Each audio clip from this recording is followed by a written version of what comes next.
this meeting to order, please. Get to use my gavel. It's always exciting. Good afternoon, and welcome to your Innovation, Technology, and General Services Committee. I'm joined by my colleague, Mr. O'Farrell, and Mr. Bonin is hopefully on his way. Mr. Villanueva, are there any general public comment cards? You don't have any, sir. Okay, then we satisfied that. Unless there's an objection from my colleague, I'm going to recommend that item 5 and items 6 and 8 be approved on consent. Also want to recommend that item 2 be received and filed. So moved. Okay, without objection, that's the order of the committee. And so we will move to item 1. Mr. Villanueva, would you please read item 1? Yes, sir. Item number 1 is a verbal report from the General Manager of the Information Technology Agency relative to the top 10 department priorities. We don't have any cards on this item, sir. No cards on this item. No cards on this item, great. So if we could start, Mr. Redeker, if you could give us the report. Thank you, Honorable Chairman. Our first priority is Open Data Initiative. We are just finalizing the contract still, and we have training that will be scheduled shortly after. We've got about 127 data sets loaded into our site. They're looking at launching, the Mayor's Office is looking at launching the Open Data Initiative somewhere around the National Civic Hack Day that we're looking at hosting here at City Hall for the first time. So that'll be kind of an exciting event, so what a perfect time to launch the event. So that's working very well, and a lot of progress is being made. Any questions on that item? No, that's well, do you have any questions on that? I mean, it's exciting as we've been working closely with you on this as we move forward, and you know, I'm very excited about our open data options, and we've talked about the challenges of it before, and it'll come up again and again, but this is a good update, so thank you. Number 2. Oversight Strategic Technology Services advisor has done a presentation to the IT Oversight Committee last week. They did a verbal presentation. The direction given by the IT Oversight Committee was to go to City Council with a report and some recommendations. So that will probably be scheduled within the next 4 weeks coming forward, and looks to have some very promising recommendations coming forward for the City Council to consider. That's going to come back to this committee before it goes to the recommendation was for it to go directly to City Council, I believe.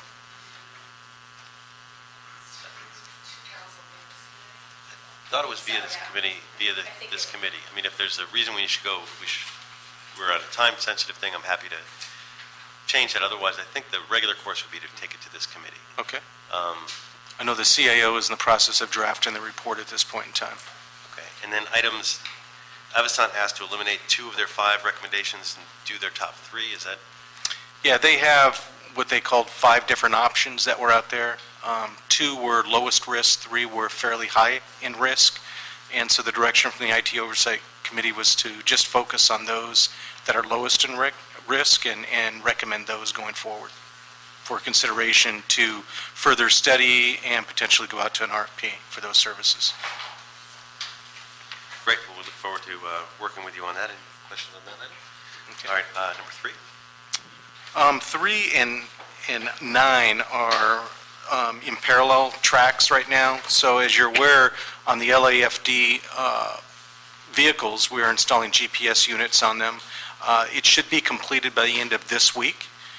So after the physical devices are installed in all the vehicles, the next step is priority number 9, which is actually integrating the software into the computer-aided dispatch system inside Fire's facility. And once that's done, then they'll be able to have line of sight to the vehicles and be able to assist closest vehicle in their dispatching efforts going forward. So that's looking very promising and looking to be in a production environment within 2 to 3 months. Are we covering all the vehicles, or is there, I know we did 500 to start. It's a little over 509. Ted, does that include all vehicles? If those would be dispatched by LAFD, yes. In the field? Okay. Yes. So it's all that would be dispatched by, so it's basically all the emergency vehicles, but not That's correct. Some of the other ones. Fire and paramedic units. Great. That was my only question. Great. Next item. 4. On item number 4 is the CRM, and that is our 311 system. We're going with Oracle Siebel. It's slated for production in May of 2015. It's on track to reach that date. We're in the point of time of doing the design portions of how the new system is to look. So all the departments are reviewing the design aspects, and they're going to start building that aspect of the system beginning next month. And so we pushed the date back from October to May. We did. And what were the main factors for that? The main factors were the actual estimated cost for the application didn't complete a detailed design.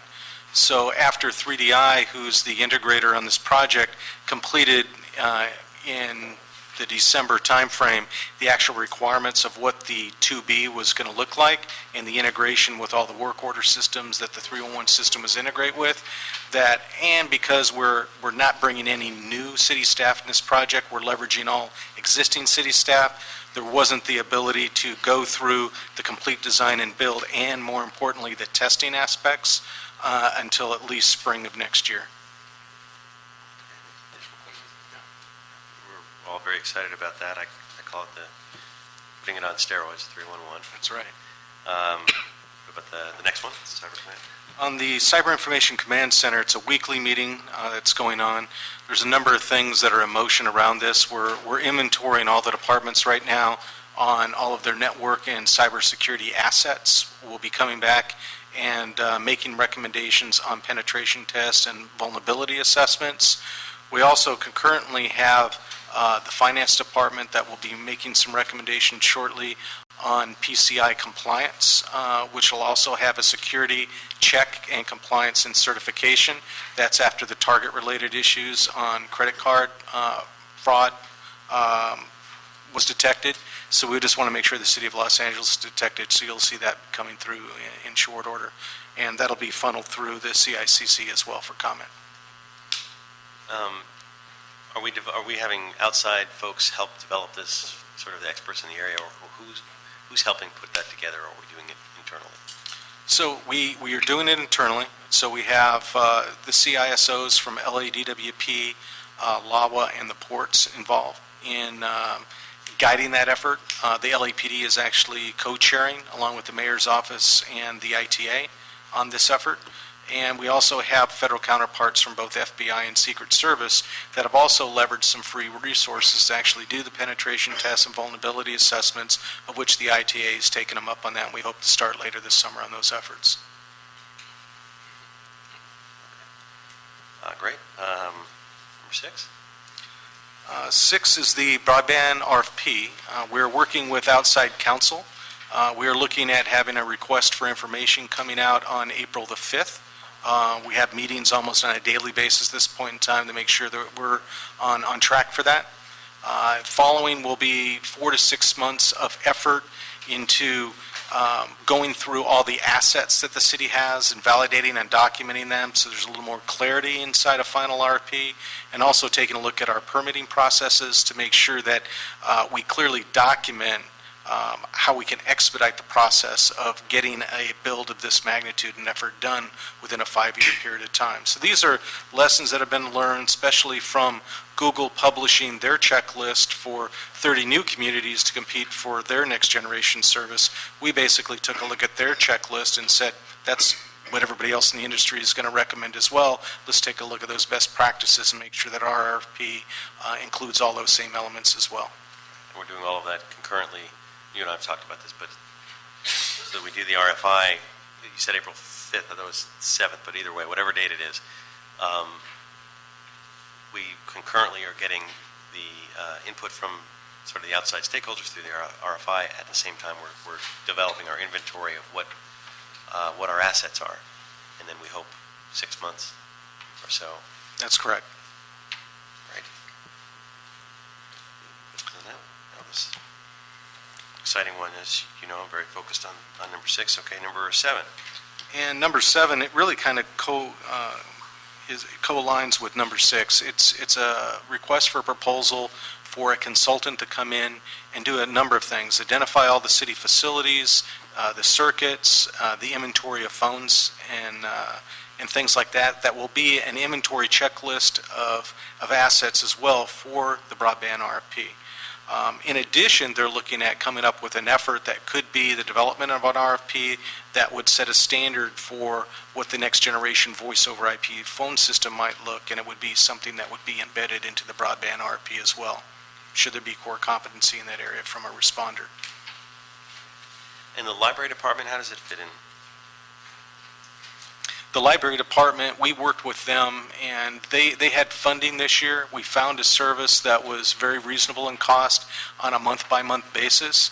So kind of like the Centrex technology, it's a little bit different. It's more modernized, and it's month-by-month, so they could change and go to the standard whenever they choose, but it gets them on a new platform much earlier. So they're starting on that effort now. We worked in close cooperation with them in that effort, and we recommend that they go in that direction as well. But the important thing to note is that they can be easily brought into the bigger system. Absolutely. When and if we find that, either whether it's through the big RFP or on its own, but people don't need to fear that the library is off and running and not going to be able to be folded in. That's correct. Good to stress. Number 8. We are close to production on the new workers' compensation system. It is in test right now, and by the end of May, the go live will take place. Our current system is like over a decade old. Right? Over a decade old, still requires XP to run it. So for those systems, because we're not making the April dates, we have a contract with Semantic with their critical protection system support products. And so all those systems will be protected, even though we won't be able to go live on those systems until the end of May. It's certainly a statement. If we have to go through all these extraordinary measures to keep a legacy antiquated system out there, we can't even we have to go through these things just to keep it protected. That's right. It's an indication that its time has long since passed for us to update it. So that's great that we're doing that. Number 9. We talked about number 9 already as it related to number 3. Item 10 is related to a disaster recovery site that we're working on called SwitchNap in Las Vegas. LADWP is hosting their systems there. They're just in the process of negotiating a 10-year agreement. Just met with the CIO and city attorney today, and rather than have 2 different separate contracts with terms and conditions, we're working to have the city attorney work with both the ITA and LADWP to make sure that the terms and conditions are consistent with that of the federal government, who are also leveraging and utilizing that facility as well. And so we hope that by July 1st, all of those contract pieces will be in place, and we look at executing the agreement at that point in time. Are there other benefits to co-locating with DWP in terms of the contracting, but are there economies of scale or things like that help us, or is it? The economies of scale are that as they go out and do preventative maintenance on their systems, we could potentially work with them to develop an MOU, so we're not each flying resources out there to work on certain aspects. We could probably co-line and share those services. That's great. Additional questions, Mark? Great. Well, we really appreciate you doing the top 10 list, and I think it's been very productive for this committee to go through it, to continue to go through it, and appreciate it. Very good. So, next item we have is we received and filed item 2. So, item 3.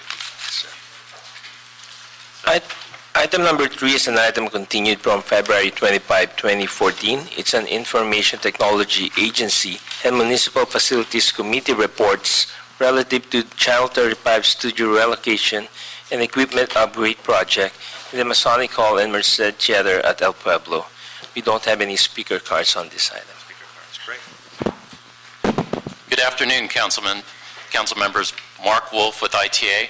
With me, we have representatives from the Bureau of Engineering in El Pueblo. I'll let them introduce themselves.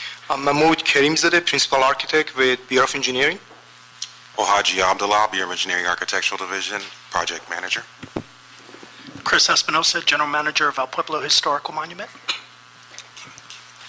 We thought we would first start off, before getting into the details of the report, provide just a very brief high-level overview of the Channel 35 relocation project. So representatives from Bureau of Engineering will provide some background on that. Sure. Good afternoon. Last time when we discussed about the project, I felt that there might be some questions in your mind about the total scope of work and what are we going to actually perform with the design and construction of this relocation project. So we thought we'd bring a board to let you know what's going on in there. So the scale of what we're asking today, it will be understood better that way, and you can make your decision from there. As you see, the Merced Theater is there, and next to that is Masonic Hall. And Masonic Hall, in terms of space, is much smaller space. You see the green portion, right? That's Masonic Hall. And what you see is the first floor plate of the Merced Theater. The second and the third are drawn there. Basically, this will be the whole relocation for Channel 35. Masonic Hall was added, especially after we added the live audience TV studio right there, which we had to relocate some of the editing room to the Masonic Hall in order to open a space for the live audience TV studio. And I thought maybe last time we thought the live audience moved to the Masonic Hall because of the question and answer. I felt that maybe was misunderstood. So the space there for the live TV audience is very small space, as you see. We think the number of seats will be very limited. We'll discuss that next. And I want Ohaji also to go through the total scope of work from the bottom floor. We have some basement spaces and the 3 floor above that in order to relocate the Channel 35. Good afternoon. Thank you for having us today. So very briefly, I'm just going to go over the program elements that are on each floor. So for the first floor, for the Merced Theater, we will have our Stage C, which is the live audience television studio. Currently, we're showing the server room, master room, wardrobe room, and green rooms also located there to accommodate the studio on the first floor, as well as some of the elements that would be on the second floor. We're relocating those editing bays and voiceover rooms to the Masonic Hall because those rooms can actually operate by themselves without direct visual contact of the larger studio. On the second floor, you will see the large television studios, strictly television studios, and their associated spaces, the control rooms, etc. And what we will have, which is not shown here now, is a pass-through to the second floor of the Masonic Hall that connects the 2 spaces so that we won't have any inefficiencies with how the studio itself runs. On the third floor, we are looking at more at the office spaces and conference rooms. Mr. Espinosa's prime location for his new office. I keep trying to convince him he won't take it. But this will also be a great space as far as opening up and having an open plan office space, which makes it a much more efficient space for all of the contract vendors that come in, as well as the permanent ITA staff. And I know that, Councilman, you asked the question about the cost. Just want to be a little more clear about the cost when we discuss the cost. The total project right now is estimated as between 19 to $23 million. And we are going through a schematic design phase, and after the schematic design phase, we will prepare a Class C cost estimate, construction cost estimate, which make it clear where we stand in terms of 19 to $23 million. But because of these additions to the scope, we think 5 to 10% of that amount is added to the project. And that 5% to 10% is exactly this area plus Masonic Hall. So in terms of the budget, 5 to 10% is very small amount, limited, controllable. However, in terms of providing services and providing the ITAs with essential rooms in order to accommodate this live audience TV studio is very important. But the cost limit is 5 to 10%. We think it's between 1.9 million to 2.3 million dollars. But we are not there to give you exact numbers because we don't have the design drawings yet.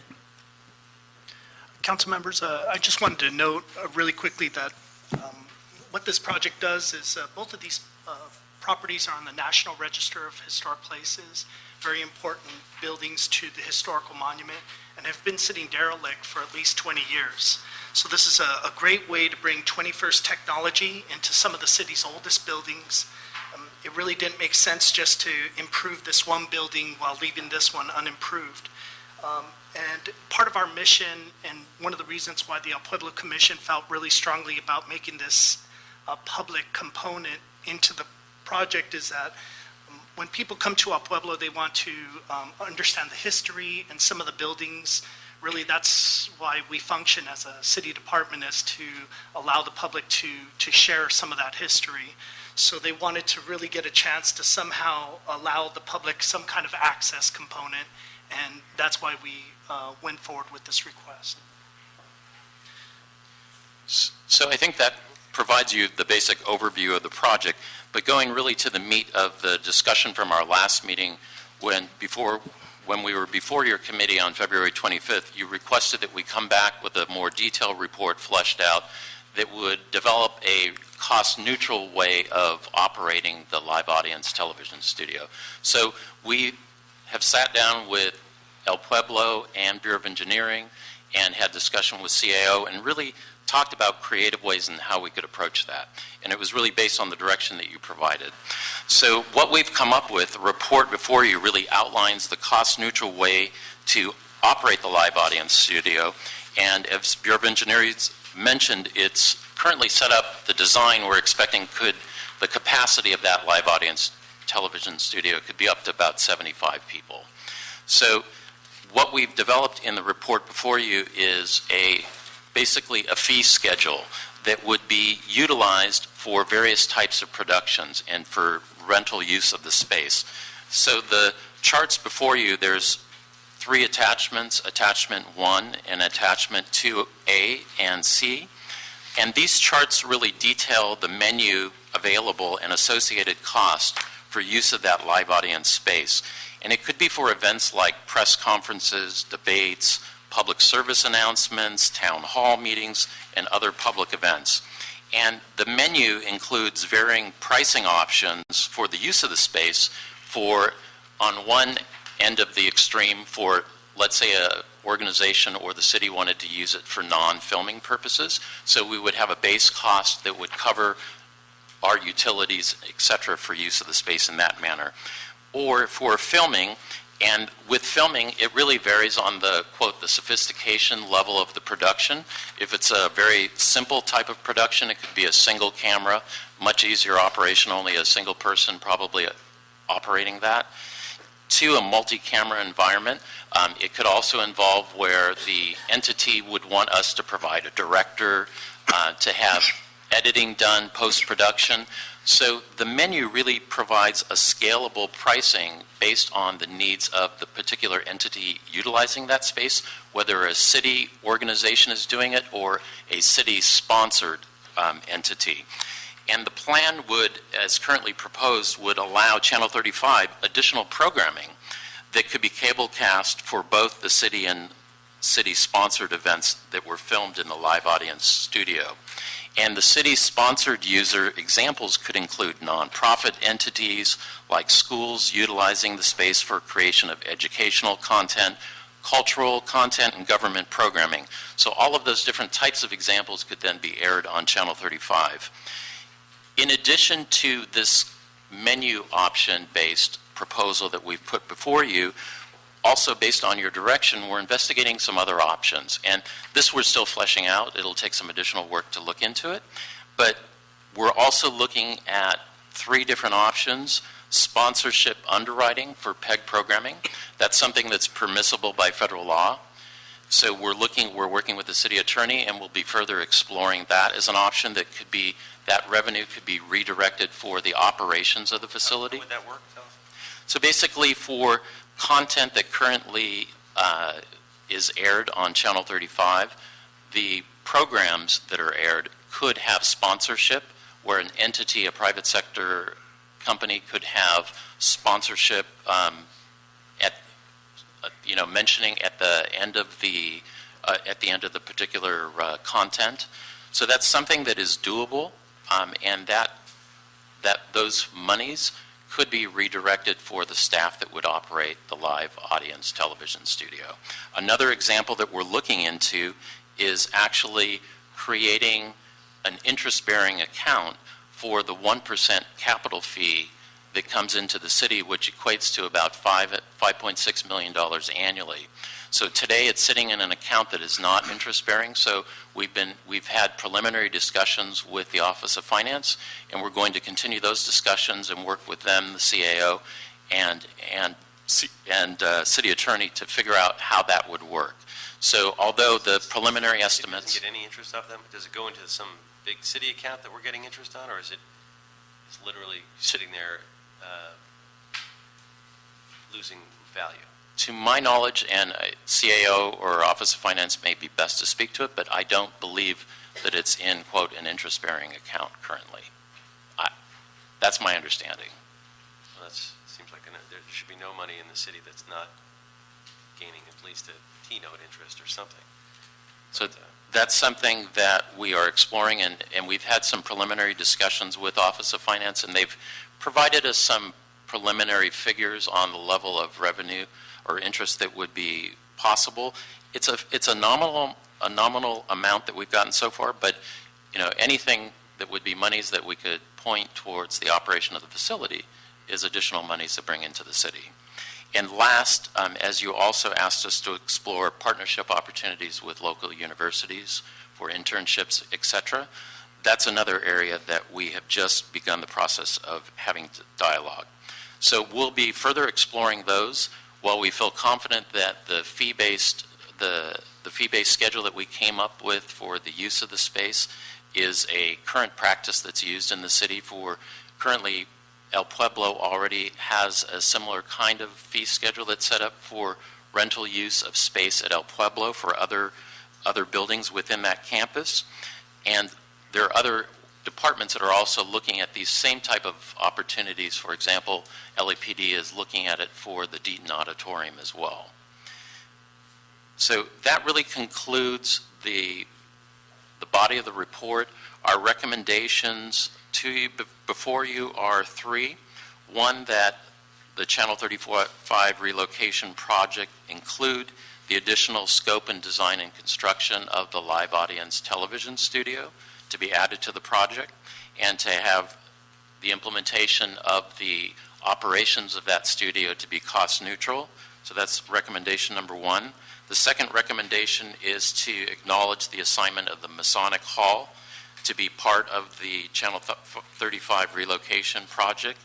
And the third is, which I think was really covered by the previous item on the agenda, the receiving and filing of the Weezer motion, which was having us explore, really, that was the genesis for us looking at the concept of establishing the live audience television.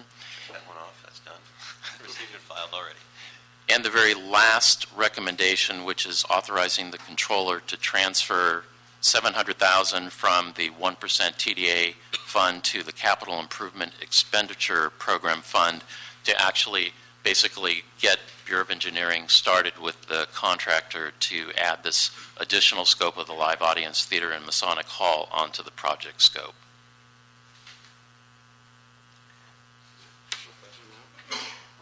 It's interesting, the sponsorship, I mean, the interest thing, it wouldn't be nominal. I mean, if you get $5 million coming in, it's 5%, $250,000 a year. That's covers a lot of this basics in terms of, or at least heavily subsidized costs. But, so we approve this. We're saying a cost neutral method, but then that method will come back through this committee or potentially through the budget committee as we go through that, because I'd want to see exactly how we're doing that. But it sounds like you've got some good, interesting ideas on that. But actually, Mr. Chair, for a clarification point, you mentioned back to item 2 on the funding options, the interest-bearing idea. What fund is that coming in, and what's the total amount every year again?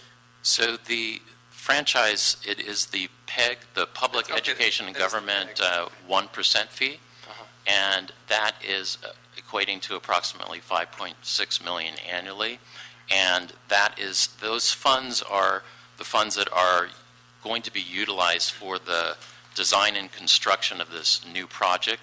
They're funds that are limited to use, they're restricted, so they're limited to use for capital only for public education and government access. And those are the ones not getting any interest growth. That is my understanding. 5.6 million a year, okay.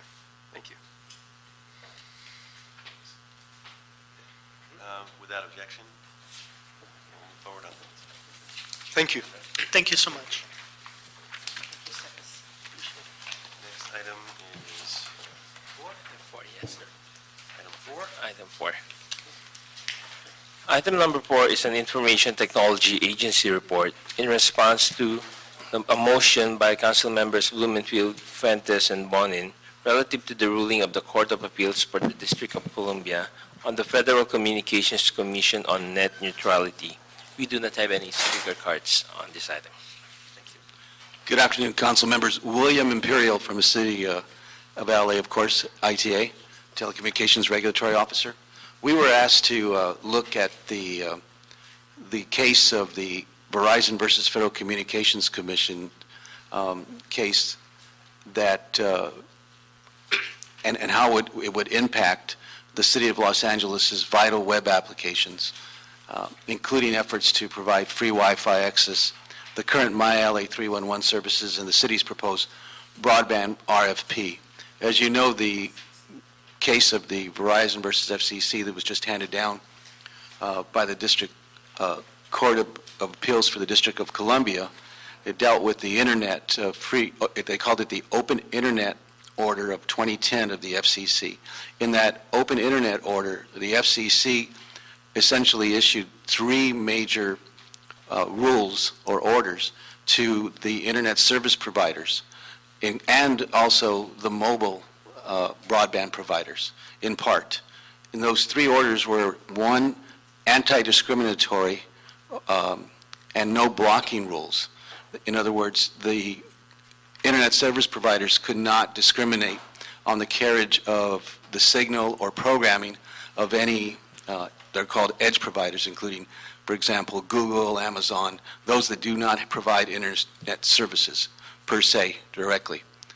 And the second was the anti-blocking rule that they also ordered. They couldn't, the Internet service providers could not throttle or block the edge providers in their use of the Internet. And thirdly, a transparency rule. That is that the FCC ordered the Internet service providers to issue statements on an annual basis that would essentially tell the public how they managed the Internet. And that, in and of itself, was deemed by the District Court of Appeals to be okay. That was within the authority of the FCC. But the the anti-discrimination and the blocking rules were not upheld as part of the FCC's authority. And the reason for that is that under the Telecommunications Act of 1996, the FCC was given some authority over the Internet, according to the District Court of Appeals for the District of Columbia, that that authority was limited. And they essentially, the District Court of Appeals sent the case back down to the trial court and said, you have to redo this order or rehear the matter. The new chairman, Tom Wheeler of the FCC, on February 19th, just last month, issued a public notice that the FCC would not appeal the decision, and that's where we stand right now, would produce new rules in a notice of proposed rulemaking, enforce and enhance the transparency rule, which they had the authority to do, fulfill the no blocking rule, whatever that may mean under the District Court of Appeals decision. There's some confusion on that. And fulfill the goals, and not necessarily the order, of the 2010 Open Internet Order. This whole issue of net neutrality, by the way, is dealt with by the FCC as open Internet rather than net neutrality. Most people in this field call it net neutrality because that's what it should be when talked about, but on one side, on the industry side, they believe in net neutrality. On the other side, those that use the Internet, they believe in net neutrality. It's just where the two meet in the management and procedures of the that's used in the management of the Internet is where they differ. And they're going to, the FCC also indicated, or I should say Tom Wheeler did, the chair, also indicated they would continue to review and leave open the FCC's jurisdiction under federal law over the Internet as a Title II or telecommunications service. And they would hold the ISPs to their commitment to net neutrality, enhance competition, and solicit, and this is where we stand today, solicit public comment under the FCC's docket titled Protecting and Promoting the Open Internet. From that docket will come a new notice of proposed rulemaking.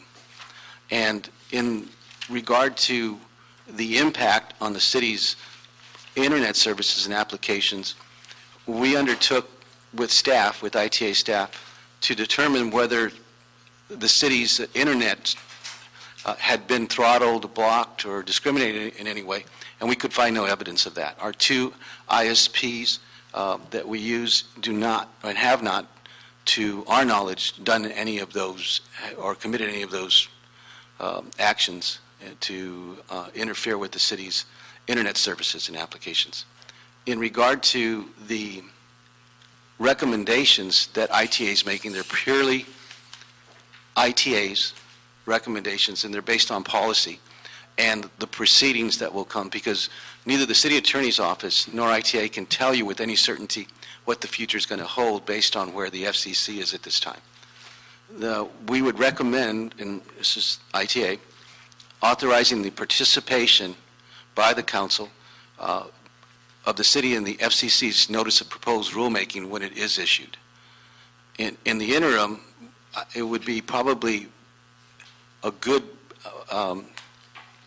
procedure for the council to either solicit from the city attorney's office or from ITA jointly what the position of the city should be with regard to this notice of proposed rulemaking, so that you'll have a chance to vet that before and it's called an MPRM, is issued.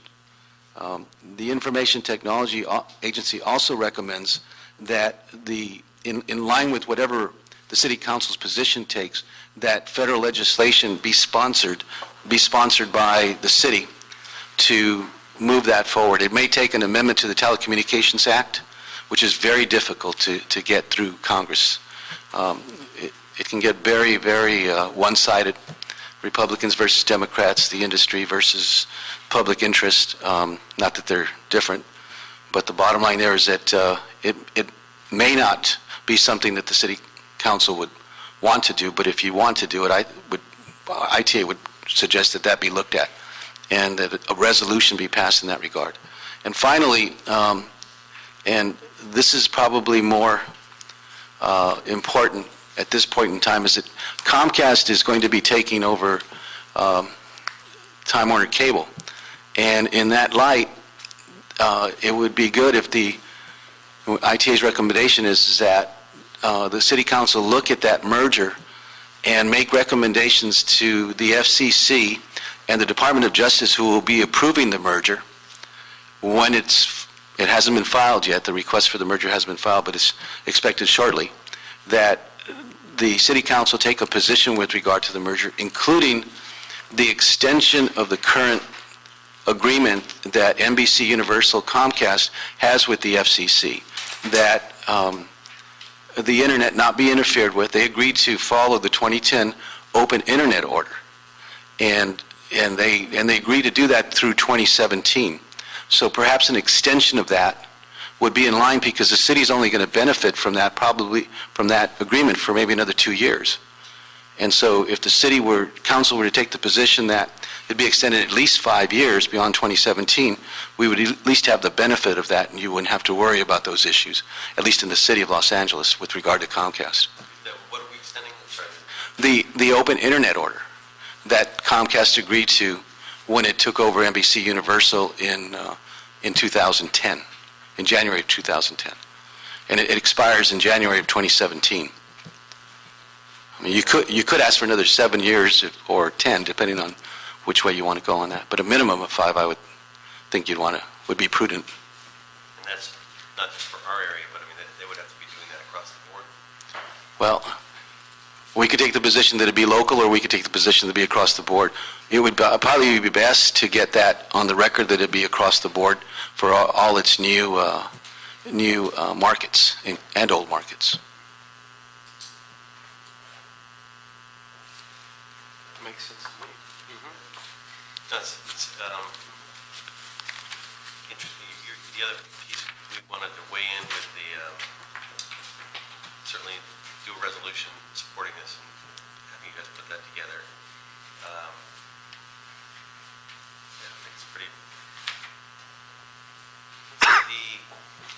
If they don't move forward, you think, in terms, last month they had said that they would look at it for next month. What are the possibilities for the next couple of months? Probably in the next couple of months, the FCC will be continuing to take in public comment. As of yesterday, they had over 22,000 comments received by them on this open inquiry right now. It probably take about staff, excuse me, I'm sorry, Councilmember, probably take staff of at least 90 days to 6 months to put together the NPRM, I'm told. So we have plenty of time to weigh in. We have some time, yes, of course. And what about, are other cities, similarly situated cities, weighing in? Do we know, or what other cities are doing? I think that since it's so recent, this inquiry notice is that has not been done on a unified basis. For example, National League of Cities, NATOA, National Organization of Telecommunications Officers and Administrators, the counties, they have not weighed in as yet, as far as I know. It's been mainly the political organizations that are involved in and have been involved in this issue with the FCC. Because that's the other thing, we may want to coordinate with some of our other big cities or with League of Cities, and extend this beyond us, because we have so much sway as albeit the most important city, second largest, but clearly most important city in the nation. But we could have more sway if we kind of joined arms with some of the other cities. Of course. Okay.